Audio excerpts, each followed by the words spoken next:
मैं बहुत जिम्मेदारी से ये बात बोल रही हूँ। इनको अगर ये सब चाहिए तो ये पाकिस्तान चले जाए। हिंदुस्तान एक है, एक प्रधानमंत्री और एक ही झंडा, एक ही तिरंगा, और हम सब एक है। आपको दो चाहिए तो जाओ पाकिस्तान, आपके लिए कोई जगह नहीं है हमारे देश में। इनको चुप करा दीजिए, मैं इनके बीच में नहीं बोलूंगी। सोहेल एक एक करके बोलिए, राधिका को कंप्लीट करने दीजिए, उसके बाद आप बोलिएगा काउंटर करना चाहते हैं तो। Radhika please continue. मैं बहुत जिम्मेदारी से आज आपके चैनल पे ये बात कह रही हूं। अगर इस महाशय को दो झंडे चाहिए, इस महाशय को जम्मू कश्मीर का अलग प्रधानमंत्री चाहिए, तो ये पाकिस्तान जा सकते हैं। और मैं इनको बहुत जिम्मेदारी से बोल रही हूँ, महबूबा मुफ्ती जी की पुश्ते आ जाए, देखिए फिर बीच में बोलेंगे। मुझे लगता है ऐसे अराजक तत्वों को और ऑडियो डाउन करना पड़ेगा। मैं चाहता नहीं हूं कि आपका ऑडियो डाउन करूं, लेकिन बीच में आप बोलेंगे तो डाउन करना पड़ेगा। एक बार राधिका को बोलने दीजिए, वो 30 सेकंड में अपनी बात कंप्लीट कर रही है, उसके बाद आप जवाब दीजिएगा। आपको भी दूंगा 30 सेकंड में। राधिका,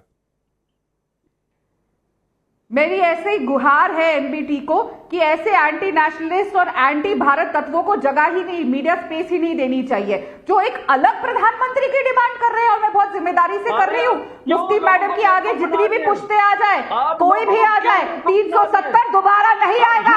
ये देश की अखंडता एक रहेगी। आप जैसे लोग जितनी कोशिश कर ले, जाए पाकिस्तान, हमारे देश में आपकी जरूरत नहीं है। जो प्रधानमंत्री अलग मांगे वो पाकिस्तान जाए, मानिए उनको अपना प्रधानमंत्री। यहाँ से चलिए, आपके लिए कोई जगह नहीं है।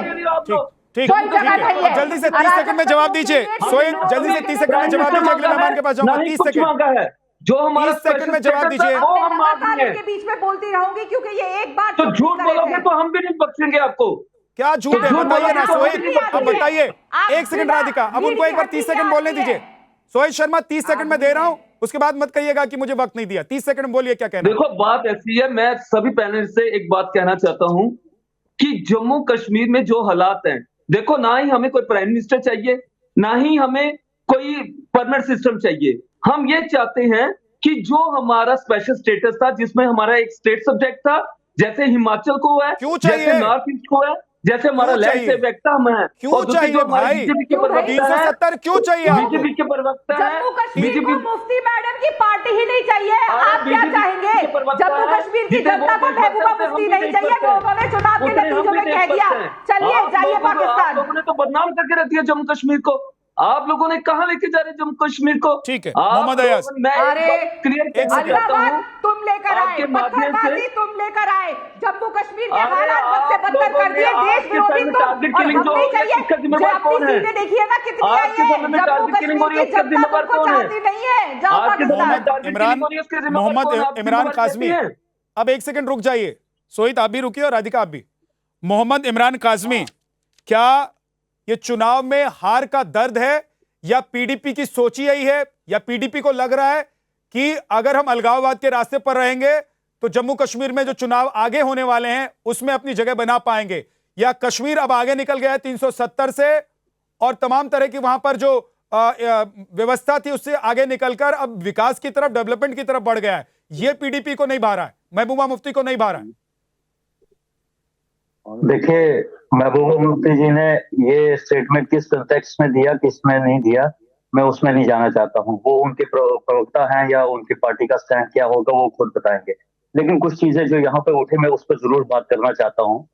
देखिए, मुझे उम्मीद है जितने भी यहाँ पे पैनलिस्ट हैं वो 2 मिनट आराम से सुनेंगे। जैसे मैंने सबको सुना वैसे वो भी सबको सुनेंगे, ताकि जम्मू कश्मीर नेशनल कॉन्फ्रेंस जम्मू कश्मीर के लिए क्या सोचती है वो उनके सामने आए।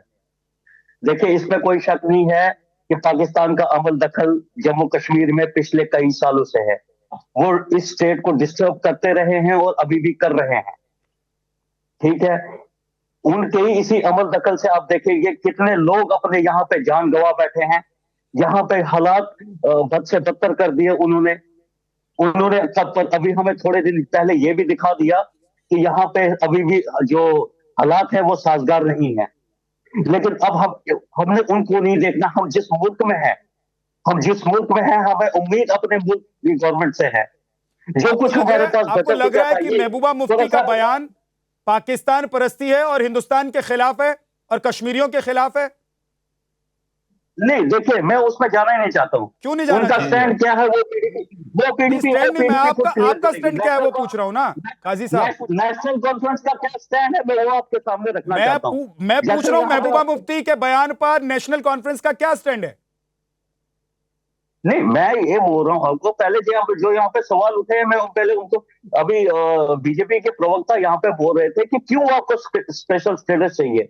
मुझे ये बताइए, जब स्पेशल स्टेटस की बात गुजरात मेरे में सवाल का आती है, जवाब दीजिए मोहम्मद जब इमरान, मैं हिमाचल, पूछ रहा हूँ। एक मिनट बात सुन लीजिए। जब हिमाचल में मेरे सवाल का तो जवाब दीजिए ना, आप खुद ही सवाल कर रहे हैं और राधिका पर क्यों चले गए? अभी पीडीपी की तरफ से जो बयान आया उस पर डिबेट कर रहा हूं। मैं पूछ रहा हूं कि क्या महबूबा मुफ्ती के बयान से आप सहमत हैं?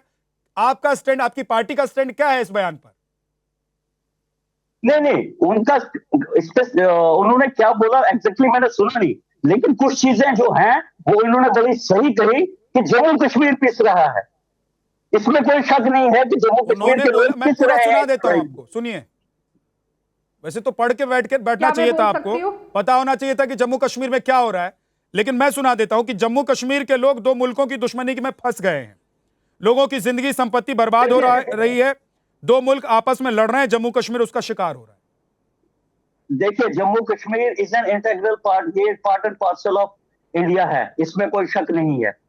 हम इस कॉन्स्टिट्यूशन के हिसाब से चलते हैं, हमें हमारे पास जो राइट्स हैं वो इस कॉन्स्टिट्यूशन ने दिए हैं, ठीक है, उसमें कोई शक नहीं है। हाँ, ये बात जरूर है कि यहाँ नुकसान जो हो रहा है इस लड़ाई में वो जम्मू कश्मीर के लोगों का नुकसान हो रहा है। हाँ, ठीक है। राधिका कुछ जवाब देना चाहती हैं। आ रहा हूं मैं, ललित जी आपके पास जा रहा हूं। राधिका 30 सेकंड हो गया ना सर? आप अपनी पार्टी का स्टैंड नहीं क्लियर कर पा रहे हैं। सारा समय इन्हीं को देते रह रहे हैं, नहीं क्लियर कर पा रहे हैं। आप भी अभी भी ऐसा लग रहा है कि अलगाववाद के राह में भटक रहे हैं, उसी रास्ते में भटक रहे हैं। आप इसलिए खुलकर विरोध नहीं कर पा रहे हैं महबूबा मुफ्ती का। मुझे एक चीज बताइए, अरे खुलकर आप विरोध करते तो समझ में आता कि आप उसी रास्ते पर हैं जिस रास्ते पर हिंदुस्तान है, लेकिन आप बगल वाला कोई दूसरा रास्ता चुनना चाहते हैं। राधिका जवाब देना चाहती है। राधिका 30 सेकंड। कैसे सुनना चाहते हैं आप? अब रुक जाइए प्लीज। देखिए जी, मैं उम्मीद करती हूँ, आप क्या जम्मू कश्मीर के लोगों को आपसे सर्टिफिकेट चाहिए क्या? मैं किसी के बीच में कभी नहीं बोलती हूँ और मैं उम्मीद करती हूँ ये यहाँ पे बैठे हुए बाकी लोग नहीं बोलेंगे।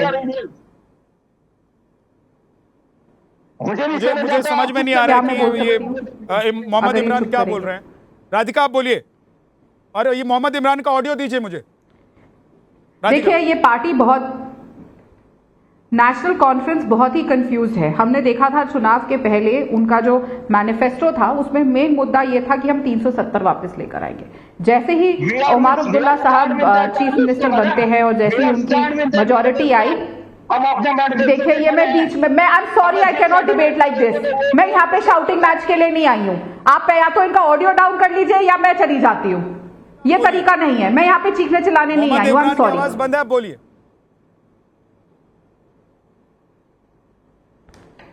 नेशनल कॉन्फ्रेंस ने ये कहा था अपने मैनिफेस्टो में कि हम 370 को वापस लेकर आएंगे। जैसे ही सरकार बनती है, उमर अब्दुल्ला साहब का पहला स्टैंड था वो तो हम कर ही नहीं सकते। ये बात हम लगातार कह रहे थे। इन्होंने जम्मू कश्मीर की जनता को धोखा देके जो उनके वोटर्स थे आए।